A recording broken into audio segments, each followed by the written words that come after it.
আপনার যখনই মন চাইবে তখনই বানিয়ে ফেলতে পারেন এই রকম নরম তুলতুলে স্পঞ্জি বাটি কেক। মুখে দিলেই মিলিয়ে যাবে, অনায়াসেই বাটি থেকে উঠে আসবে। তেল ছাড়া, ওভেন ছাড়া, চিনি ছাড়া, ভ্যানিলা ছাড়া, প্রেসার কুকার ছাড়া, ওভেন ছাড়া কত সুন্দরভাবে আপনারা বাড়িতেই বানিয়ে ফেলতে পারেন এই রকম সুন্দর স্পঞ্জি নরম তুলতুলে বাটি কেকটা। নমস্কার বন্ধুরা, কেমন আছেন সবাই? ভালো তো? পাপিয়ার ঘরোয়া চ্যানেলটিতে সকলকে জানাই স্বাগত। চলে এসেছি আবারও একটা নতুন রেসিপি নিয়ে। তাহলে চলুন শুরু করা যাক আজকের রেসিপি। আমি প্রথমে একটা বাটি নিয়েছি আর নিয়েছি একটা ডিম। এবার ডিমটার মাথাটা এমনভাবেই ফাটাবো যাতে শুধু ডিমের সাদা অংশটাই নিতে পারা যায়, কুসুমটা না নেওয়া যায়। কুসুমটা আমি এখন নিচ্ছি না, এটা পরে কাজে লাগবে। কুসুমটা রেখে দিচ্ছি আর সাদা অংশটা আমি এখানে নিয়ে নিলাম। নিয়ে আমি ভালো করে একটু ফেটিয়ে নেব। এটাকে প্রথমে একটু ফেটিয়ে নিতে হবে। এবার নিয়ে নিচ্ছি আমি 1 বাটি মাপের নকুলদানা। এখানে আমি চিনির ব্যবহার করছি না, নকুলদানা দিয়েই কেকটা বানিয়ে দেখাবো। তবে নকুলদানাগুলো যেহেতু একটু বড় বড় টুকরো, মিশতে সময় লাগবে, তাই হামানদিস্তার মধ্যে দিয়ে একটু ঠুকে ঠুকে এটাকে গুঁড়ো করে নেব। গুঁড়ো করা হয়ে গেছে, এবার দিয়ে দিলাম আমি ডিমের মধ্যে। হামানদিস্তার মধ্যে একটু লেগে রয়েছে, তাই চামচ দিয়ে একটু কাচিয়ে কুচিয়ে দিয়ে দিলাম। দিয়ে এটাকে আবারও ডিমের সাথে ভালো করে মিশিয়ে নেব। এটা বেশ একটু ফেনা ফেনা হয়ে যাবে, ততক্ষণ পর্যন্ত অপেক্ষা করব। চলুন এটাকে ভালো করে নেড়ে চেড়ে নিই। একটু বড় বড় আছে, এইভাবে একটু মিশিয়ে নিলাম। একটু ফেনা ফেনা হয়ে গেছে, ঠিক এই সময় দিয়ে দিচ্ছি আমি 2.5 চামচ মাপের গাওয়া ঘি। কোনো রকম তেল ব্যবহার করছি না, তাহলে তেলও দিলাম না আর চিনিও দিলাম না। 2.5 চামচ গাওয়া ঘি দিয়ে দিলাম। গাওয়া ঘি দিলে কিন্তু খুব সুন্দর হবে, একবার বানিয়ে দেখতে পারেন বাড়িতে। আর পুরো ভিডিও দেখুন, একদম স্কিপ করবেন না। আশা করছি আপনাদের সকলের ভালো লাগবে, সকলের উপকারে লাগবে। সব কিছুকে আমি আরও বেশ ভালো করে ফেটিয়ে নিচ্ছি। এবার নিয়ে নিলাম আমি 1 কাপ মাপের ময়দা। অর্ধেক অর্ধেক করে দুবারে আমি চালুনি দিয়ে চেলে নিচ্ছি। যেহেতু এই জায়গাটা আমার একটু ছোট, তাই দুবারে আমি চালিয়ে নিচ্ছি। আর একটা ডিম নিয়েছি বলে আমি 1 কাপ ময়দা নিলাম। আপনারা ডিম আর ময়দা দুটোর পরিমাণই বাড়িয়ে নিতে পারেন। তবে 1 কাপ ময়দার একটা ডিম দিয়ে কিন্তু অনেকগুলো বাটি কেক তৈরি হয়ে যাবে। দেখতে থাকুন পুরো ভিডিও। ভালো লাগলে লাইক দিতে ভুলবেন না, শেয়ার করে দেবেন সবার সাথে, আর কমেন্ট তো অবশ্যই করবেন। ইউটিউব থেকে দেখলে চ্যানেলটা সাবস্ক্রাইব করে পাশে থাকা বেল আইকনটি প্রেস করে অল করে রাখবেন। আর ময়দাটা এইভাবে চেলে নিলে ভালো হয়, কারণ এর মধ্যে দলা ডলা থাকলে ভালো হবে না কেকটা তৈরি করতে। এইভাবে আমি কিন্তু 1 কাপ পুরো ময়দাটাকে আমি চেলে নিলাম। আর একটু আমি নাড়িয়ে চাড়িয়ে নিয়েছি এখানে, কিন্তু একটু শক্ত শক্ত লাগছে, তাই আমি এখানে দিয়ে দেব 3 টেবিল চামচ মাপের দুধ। দুধটা দিলে একটু নরম হয়ে যাবে, এটা মেশাতে খুব সুবিধে হবে। দেখুন এবারে ভালো করে মিশিয়ে নিচ্ছি। তবে কেকের ব্যাটার তৈরি করার সময় যতটা ভালো করে ফেটিয়ে নিতে পারবেন, মেশাতে পারবেন সময় ধরে, তত কিন্তু বেশি সুন্দর হবে। ভালো করে এটাকে আমি মিশিয়ে নিচ্ছি 2-3 বার। যারা ফেসবুক থেকে দেখছেন তাদের যদি ভিডিওটা ভালো লাগে তাহলে আমার পেজটি একটু ফলো করে দেওয়ার অনুরোধ রইল। ভালো করে এখানে মিশিয়ে নিয়েছি দেখুন। এবার এর মধ্যে দিয়ে দেব আমি সামান্য পরিমাণ নুন। স্বাদের ব্যালেন্সের জন্য কিন্তু নুনটা অবশ্যই দেবেন, তবে কিন্তু কেকের স্বাদটা ভীষণ সুন্দর লাগবে। সব কিছুতেই আমরা কিন্তু একটু নুনের ব্যবহার করি, নুন দিলে বেশ ভালোই হবে কেকটা। নুন ছাড়া করলে অতটাও সুন্দর স্বাদ নাও আসতে পারে।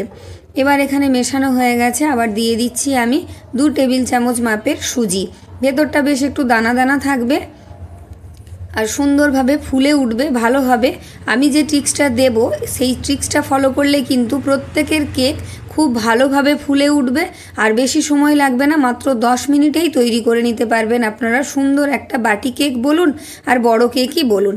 এটা মেশানো হয়ে গেছে, এবারে মিনিট 5 এটাকে আমি ঢাকা দিয়ে রেখে দিচ্ছি। চলুন এবার এদিকে আমি একটা বাটিতে নিয়েছি কমলা লেবুর রস বা অরেঞ্জ জুস। এটা আপনারা বাজারেও পেয়ে যাবেন বা বাড়িতেও এখন কমলা লেবু কোয়া বার করে রস বার করে নিতে পারেন। এবার এখানে একটা বাটির মধ্যে আমি কিছুটা কাজু কিশমিশ আর কিছুটা টুটি ফুটি নিয়েছি, সেটা এই অরেঞ্জ জুস বা কমলা লেবুর রসের মধ্যে দিয়ে কিছুক্ষণ এটাকে ভিজিয়ে রেখে দেবো মিনিট 5। এদিকে আমি 5 মিনিট পর ফিরে এলাম। দেখুন ব্যাটারটা কিন্তু বেশ ফুলতে শুরু করেছে। আরও কিছুক্ষণ আমি একটু নেড়ে চেড়ে নিচ্ছি। খুব ভালো করে একটু মিশিয়ে নিতে হবে, একই দিকে কিন্তু একইভাবে মেশাতে হবে। আর এই সময় দিয়ে দেব আমি ডিমের কুসুমটা, যেটা সাদা অংশ নিয়ে আলাদা করে রেখেছিলাম। এটা দিয়েও আবার কিছুক্ষণ মেশাবো। তার আগে আমি দিয়ে দিচ্ছি একটা জায়ফল নিয়েছি। জায়ফলটাকে একটা গ্রেটারের সাহায্যে একটু গ্রেট করে দিয়ে দেব। পুরো জায়ফলটা আমার এখানে লাগবে না, অল্প কিছুটা দিলেই হবে। এতে কিন্তু কেকের স্বাদটা আর গন্ধটা ভীষণ সুন্দর লাগবে। একদম দোকানের মতো পারফেক্ট কেক কিন্তু তৈরি হয়ে যাবে, একবার বানিয়ে দেখবেন। এর সাথে আপনারা দারুচিনির গুঁড়োও দিতে পারেন, তবে আমি দিলাম না, এটা বাটি কেক। খুব ভালো করে মিশিয়ে কিন্তু নিয়েছি। এবার দিয়ে দিলাম যে অরেঞ্জ জুসের মধ্যে টুটি ফুটি কাজু কিশমিশ মিশিয়ে রেখেছিলাম, সেটা এর মধ্যে দিয়ে আরও কিছুক্ষণ আমি ভালো করে মিশিয়ে নিচ্ছি।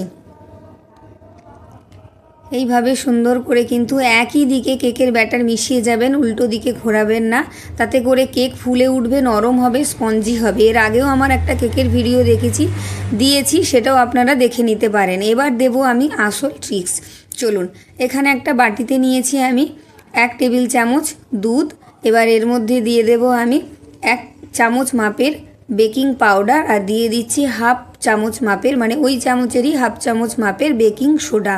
এবারে একই দিকে কিন্তু খুব ভালোভাবে মিশিয়ে নিতে হবে, যেটা কেকের মধ্যে দিলে কেকটা খুব সুন্দরভাবে ফুলে উঠবে। আর একই দিকে কিন্তু মেশাবেন, এটা উল্টো দিকে মেশাতে যাবেন না। দেখুন বেশ সুন্দর একটা ক্রিম হয়ে গেছে না, একটা ক্রিমের মতো কিন্তু তৈরি হয়ে গেছে, দেখে বুঝতে পারছেন।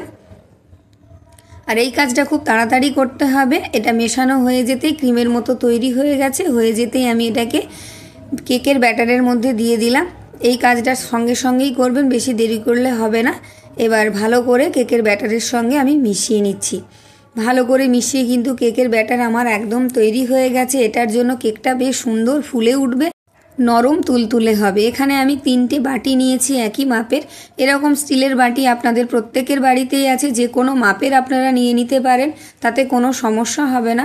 এবার প্রত্যেকটা বাটিতে আমি ভালো করে একটু সাদা তেল ব্রাশ করে নিচ্ছি। এটা হাত দিয়ে বুলিয়ে নিলেও হবে, কোনো অসুবিধে হবে না। আমি ব্রাশ দিয়ে একটু ভালো করে চারিদিকটা মাখিয়ে নিচ্ছি। 3টে বাটিতেই আমি সুন্দর করে মাখিয়ে নিয়েছি। এবার প্রত্যেকটা বাটিতেই আমি অল্প অল্প করে ব্যাটার দিয়ে দেব। এখানে বাটি ভর্তি করে কিন্তু ব্যাটার দিতে যাবেন না, কারণ এই ব্যাটারটা ফুলে, মানে কেকটা যখন ফুলতে শুরু করবে তখন বাটি কিন্তু ভর্তি হয়ে যাবে। তাই অল্প পরিমাণে দেবেন, মানে হাফেরও একটু কম কম করে ব্যাটারটা আপনারা দেবেন। আর যখনই দেবেন একটু ভালো করে মিশিয়ে নেড়ে চেড়ে দিতে থাকবেন, তাহলে প্রত্যেকটা বাটিতেই সমান মাপে টুটি ফুটি কাজু কিশমিশগুলো থাকবে। 3টে বাটিতেই দিয়েছি, তবে এখনও আমার অনেকটাই ব্যাটার আছে।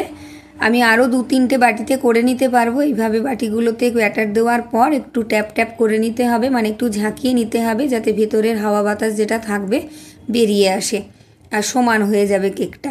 এবারে চলুন, আমি একটা কড়াই বসিয়ে নিচ্ছি। এটা 5 মিনিট ধরে কিন্তু আমি ফ্রি হিট করে নিয়েছি। 5 মিনিট গরম করার পর এখানে একটা স্ট্যান্ড দিয়ে দিলাম। কড়াইটা খুব ভালোভাবে গরম হয়ে গেছে, খুব সাবধানে কাজটা করতে হবে। এবার একটা একটা করে বাটি আমি বসিয়ে দেব। খুব সাবধানেই বাটিগুলো বসাতে হবে, যাতে পড়ে না যায়।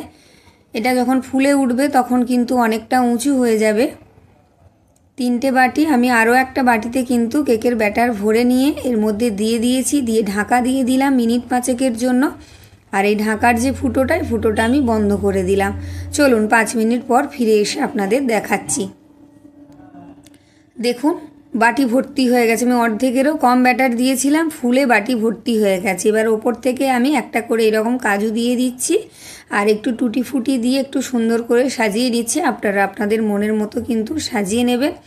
আর আপনারা কতটা কেক তৈরি করবেন সেই আন্দাজে কিন্তু ব্যাটারটাও তৈরি করে নেবেন।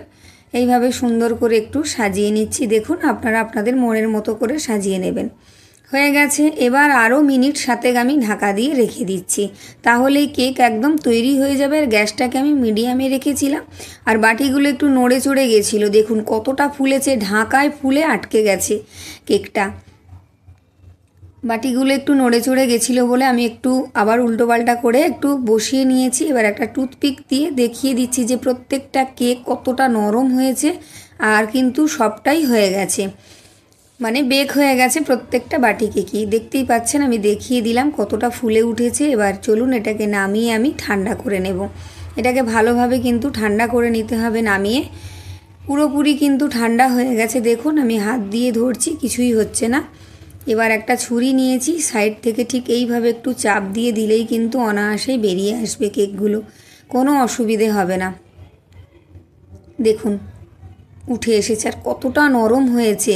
আর এটা এই ধারগুলো যে লাল লাল দেখছেন, এটা কিন্তু বেশ মচমচে হয়েছে। দেখুন ভেতরটা কি সুন্দর দানা দানা স্পঞ্জি হয়েছে। চায়ের জল চাপিয়েই কিন্তু এই কেকটা আপনারা বাড়িতে বানিয়ে নিতে পারবেন। সবার ভালো লাগবে কেক খেতে। এই শীতকালে কে না ভালোবাসে বলুন। আর বাড়িতে যদি এইরকম তৈরি কেক হয় তাহলে তো আর কথাই নেই। প্লেটে নিয়ে নিলাম, ভেঙে আপনাদের দেখালাম। দেখুন এখানে সব কটা কেকই আমি নিয়ে নিয়েছি। আমি আরও 3টে কেক তৈরি করে নিয়েছি ওই ব্যাটার থেকে, সেটা আর দেখালাম না। দেখুন কতটা ভালো হয়েছে। এইভাবে কিন্তু বাড়িতে আপনারা বানিয়ে নেবেন, দেখবেন কতটা ভালো লাগবে। আর যারা এতক্ষণ আমার ভিডিওটা ধৈর্য সহকারে দেখলেন তাদেরকে অসংখ্য অসংখ্য ধন্যবাদ।